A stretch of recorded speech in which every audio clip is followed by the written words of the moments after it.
नमस्कार दोस्तों, मैं ऋचा श्रीवास्तव। स्वागत है आपका मेरे वैदिक संज्ञान चैनल में।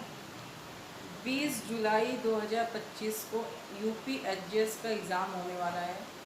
मैं सोच रही हूँ कि 3 एक्ट जो अमेंडमेंट हुए हैं, जो पुराने एक्ट में जो सेक्शन थे उसकी जगह नए एक्ट में कैसे रिप्लेसमेंट हुआ, कौन सा सेक्शन इसमें, कौन सा पहले था, अब क्या हो गया, इस विषय में एक वीडियो बनाने को मैं सोच रही हूँ। तो अपने अपने व्यूज़, अपने अपने कमेंट्स बताइए।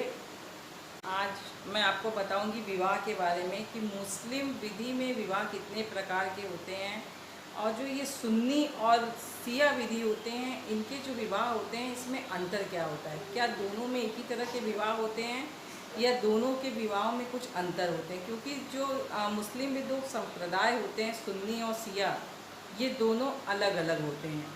इनका जो नियम कानून है वो अलग है और जो सुन्नी का होता है वो अलग है। तो आज इन्हीं के विवाह की चर्चा करेंगे, बताएंगे कि क्या दोनों में एक ही तरह के विवाह होते हैं या अलग अलग होते हैं।